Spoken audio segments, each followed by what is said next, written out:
So I'd like to explain a concept that's really helped boost our lean journey, and it's really simple. Wherever you ask the question, that's where the answer should be. So this is one of my most favorite concepts. Wherever you ask the question, that's where the answer should be. So this is where we lock up the factory. We have 5 different doors around the factory. So when we're locking up in the evening, this is where the answer is. So the question I'm asking is, how do we lock up the factory? So the answer is right here at the door where we lock up. So all I do is scan the QR code, and that takes me to a video on exactly how to lock up the Seaton Matters factory. This is an example of where we ask the question, the answer should be. So this is where I ask the question, so the answer should be exactly where I'm asking it.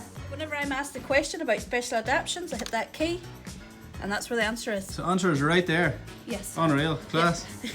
This is our world-class accounts office, so wherever you ask a question, that's where the answer should be. What's an example of that, Kerry? An example is how to process the UK payroll. All we have to do is scan the QR code, and that's where the answer is. Brilliant. This is where you're asking the question right here. Yes. And the answer is... This is on the board on the QR code. So one of my favourite things that we do here in the lean side is wherever you ask the question, that's where the answer should be.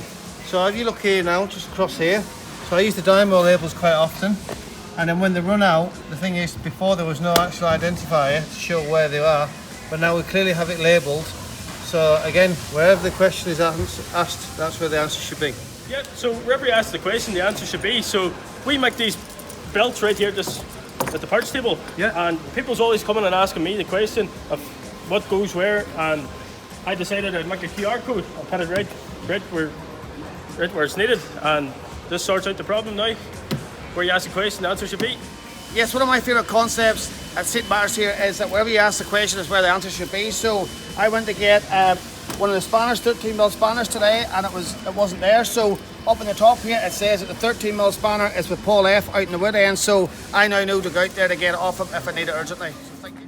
So this is another great example of wherever you ask a question, that's where the answer should be. And we're in the Seaton Matters toilets. So when we're cleaning the toilet, we're asking, where are the gloves? Here's the gloves. Where is the bleach? This is where the bleach is. Where is the cleaner? How do we clean the bathroom? This is exactly how to clean the bathroom. So wherever you're asking the question, the answer is right there. It's not on someone's head, it's not on a file, it's not on a standard work on a computer. It's right where you ask the question. And this is also a good one here. So this is our bin. So we have to change the bin bags. So once we use these, it says restock from toilet store 2.14. So wherever you ask the question, that's where the answer should be. I like the concept of wherever you ask the answer is. So for a week I was asking Chris where the 1 inch and the 2 inch for the Atlantas and Monacos went. So I went and got a sticker for the seat width 500 and 600 is the 1 inch, and for the 450 and the 550 it's the 2 inch. Okay, JB, so I've just caught you in the middle of an improvement. What are you working on? Yeah, so whenever I was opening and closing this cabinet here, I was always looking for the key, and it was actually a way out of the road. So we say in here, wherever you ask the question, that's where the answer should be. So I'm going to actually put it right beside where we need it. So I'm going to just drill this here and put it here, and that's exactly where we need it. Thank you.